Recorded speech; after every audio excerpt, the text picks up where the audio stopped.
मैदान में जिहाद में जॾहिं मुसलमाननि खे माले गनीमत हथ थींदो उन जो हुकुम बि इहो उहो माले गनीमत जो काफ़रनि खां मिलंदो उहो मैदान में रखनि पोइ बाहि ईंदी साड़े वेंदी। लेकिन मुसलमाननि जे लाइ अल्लाह ताला इहो माले गनीमत बि हलाल फरमाए छॾियो। हुज़ूर फरमायो उहिल्लत ली अल गनाइम, माले गनीमत मुंहिंजे लाइ हलाल कयो जो मुजाहिदीन खे उन मां हिसो ॾींदो वेंदो, फ़क़ीरनि मिस्किननि जो उनमें हिसो हूंदो, उन्हनि ग़रीबनि जी मदद कई वेंदी। अहिड़े तरीक़े सां क़ुर्बानी जो गोश्त रसूलुल्लाह सल्लल्लाहु अलैहि वसल्लम जे तोफ़ैल असां क़ुर्बानी जेका कयूं था उहो गोश्त बि असांखे अता थिए थो, इहा अल्लाह जे तरफ़ खां महिरबानी आहे। त उन में मुसलमान जेके ग़रीब आहिनि उन्हनि खे गोश्त पहुचायो वञे, उनजो एहतमाम कयो वञे।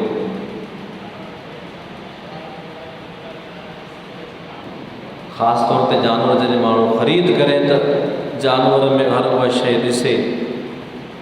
हाणे हिकिड़ो मूंखे अॼु मुंहिंजे साम्हूं मसइलो आयो त हिकिड़ो माण्हू वॾो टॻो ख़रीद करे आयो 4.5 लख रुपए में, लेकिन हुनजा सिंग कटियल हुआ जड़ ताईं, खॾो बि थियो पियो।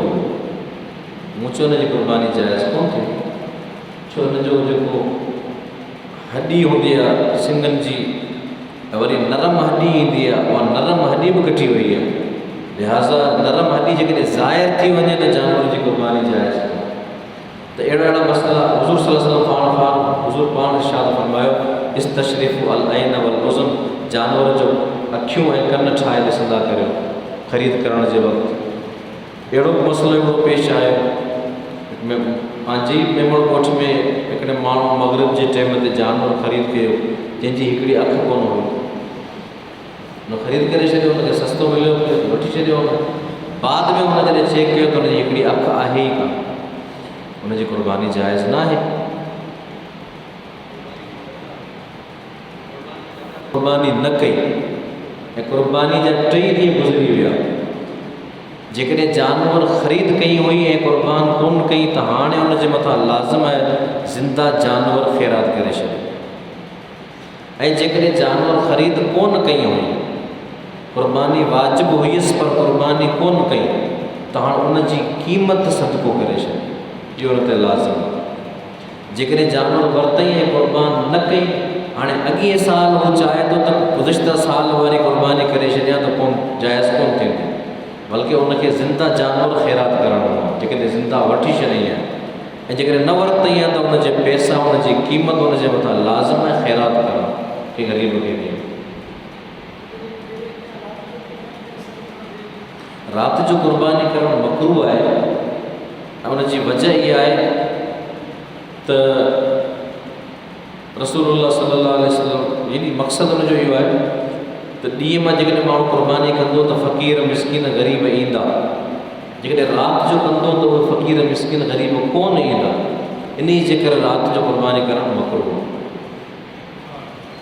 बाक़ी क़ुर्बानी जो जेको टाइम आहे सो 10 ज़ुल्हज खां जीअं सुबुह सादिक थिए थी, ईद नमाज़ जो टाइम थी, सुबुह सादिक न बल्कि तुलुए आफ़्ताब, उनखां वठी करे 12 ज़ुल्हज जी ग़ुरूब आफ़्ताब खां पहिरीं क़ुर्बानी करे सघे थो।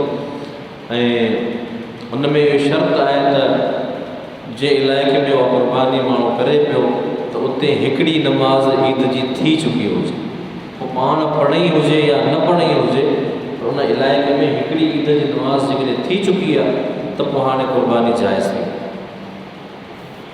उनखां अॻु में जेकॾहिं क़ुर्बानी कंदो त जाइज़ कोन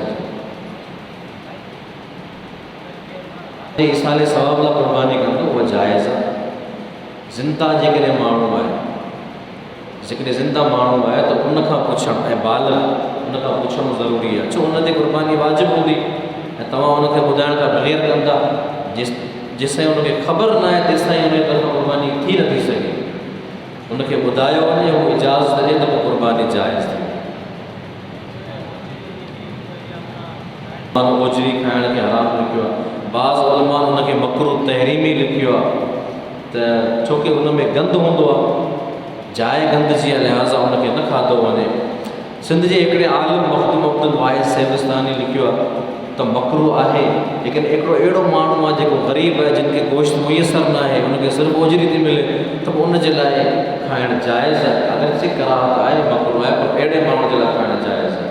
बाक़ी जेके गोश्त वग़ैरह मुयसर आहे, हासिल आहे, त उन्हनि खे खपे त उहो न खाइनि क़ुर्बानी जे ओजरी चमकू तेरी में। वाखिर दावाना अनिल हम्दुलिल्लाहि रब्बिल आलमीन।